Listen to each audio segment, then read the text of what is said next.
ఏపీలో ఎమ్మెల్యేలు ఎమ్మెల్సీల కోసం ప్రత్యేక క్రీడా పోటీలు నిర్వహిస్తున్నారు. AP assembly speaker Ayyanna Patrudu, deputy speaker Raghuramakrishnaraju, రాష్ట్ర మంత్రులు అనిత, నాదెండ్ల మనోహర్ ఈ క్రీడా పోటీలను ఘనంగా ప్రారంభించారు. విజయవాడలోని ఇందిరాగాంధీ స్టేడియంలో జరిగిన ప్రారంభోత్సవ కార్యక్రమంలో పాల్గొని జ్యోతి ప్రజ్వలన చేశారు. ఈ క్రీడలు శారీరక, మానసిక ఆరోగ్యాన్ని మెరుగుపరచడంతో పాటు ఐక్యతను పెంపొందిస్తాయని అంటున్న మంత్రి నాదెండ్ల మనోహర్తో మా ప్రతినిధి క్రాంతి ఫేస్ టు ఫేస్.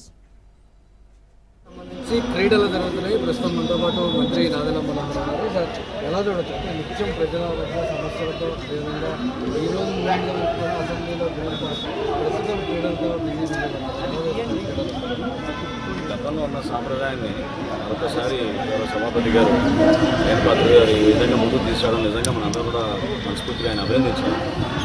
మంచి వాతావరణం, రాజకీయాలకు అతీతంగా, ప్రాంతాలకు అతీతంగా సమస్యలను పక్కన పెట్టి అందరం కూడా ఒక ఫ్రెండ్షిప్ తోటి, బాండింగ్ తోటి సరదాగా క్రీడల్లో పాల్గొనడం వలన ఒక చక్కటి మెసేజ్ కూడా పంపిస్తున్నాం. రాష్ట్ర వ్యాప్తంగా క్రీడాకారుల్ని ప్రోత్సహిస్తాం. మా నియోజకవర్గాల్లో, మా జిల్లాలో అభివృద్ధి కార్యక్రమాలు రేపు చేసినప్పుడు క్రీడాకారులకు కూడా మేము ఒక ప్రధానమైన స్థానం కల్పించి తప్పకుండా ప్రోత్సహించే విధంగా ముందు తీసుకెళ్లాల్సిన అవసరం ఉంది. డెఫినెట్గా ఇది ఒక గ్రేట్ సక్సెస్ ఈ ఈవెంట్. రాబోయే రోజుల్లో ఇంకా ఇటువంటి చక్కటి కార్యక్రమాలు చేయాల్సిన అవసరం ఖచ్చితంగా ఉంది. క్రికెట్ ఇప్పటికే ఆడటం జరిగింది. మీ టీం వర్సెస్ అచ్చెన్నాయుడు గారి టీం ఎలా సాగింది క్రికెట్? అంటే చాలా సంవత్సరాల తర్వాత మీరు కూడా ఆడినట్టు, గతంలో కూడా ఆడిన అనుభవం ఉంది. ప్రస్తుతం టీం ఏ రకంగా ఆడింది రెండు టీంలకు సంబంధించి? నేను లాస్ట్ క్రికెట్ ఆడింది సభాపతిగా ఉన్నప్పుడు 2012 ఆడాను. దాని తర్వాత ఆడలేదు. కానీ తప్పకుండా అందరం ఎంజాయ్ చేసాం.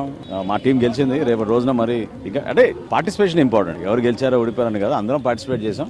అచ్చెన్నాయుడు గారు కూడా చాలా సపోర్టివ్గా వాళ్ళ టీం అంతా కూడా చాలా చక్కగా ఆడారు. ఎవరికి ఇంట్రెస్ట్ ఉందో ఆ గేమ్స్ ఆడతారు. మంచి స్పిరిట్ తీసుకొచ్చారు. దాన్ని నిజంగా ఆయన పత్రిక గారిని మనస్ఫూర్తిగా నేను అభినందిస్తాను. అయితే మీరు చెప్పినట్టు దాదాపు రాష్ట్ర విభజనకు ముందు గతంలో ఈ సంప్రదాయం ఉండేది. తర్వాత మళ్ళీ మొదటిసారిగా ఇప్పుడు ఈ క్రీడలకి సంబంధించి తీసుకురావడం జరిగింది. భవిష్యత్తులో అంటే రాబోయే సంవత్సరం, ప్రతి సంవత్సరం కూడా ఇలాంటి అవసరం అనేది చాలా మంది ప్రజాప్రతినిధులు కూడా చెప్తున్నారు. ఎందుకంటే క్రీడలో కొంత ఉత్సాహాన్ని కూడా ఇస్తుంది. కాబట్టి ఇలాంటి ప్రతి సంవత్సరం జరిగే అవకాశం ఉంటుంది. అంటే ఫిజికల్ యాక్టివిటీ అనేది చాలా అవసరం. సైకలాజికల్ గా ఎవ్రీ డే మాకున్న మెంటల్ ప్రెషర్స్ మీకు తెలుసు. అయినా కానీ లాంగ్ బడ్జెట్ సెషన్ 30 days మాకు జరుగుతున్నప్పుడు ఖచ్చితంగా అందరం కూడా కలిసికట్టుగా ఒక మంచి వాతావరణంలో ఇటువంటి కార్యక్రమం చేసుకోవడం అనేది ప్రతి ఒక్కరికి హెల్ప్ అవుతుంది. వారికి హెల్త్ పరంగా హెల్ప్ అవుతుంది, రాష్ట్రానికి హెల్ప్ అవుతుంది.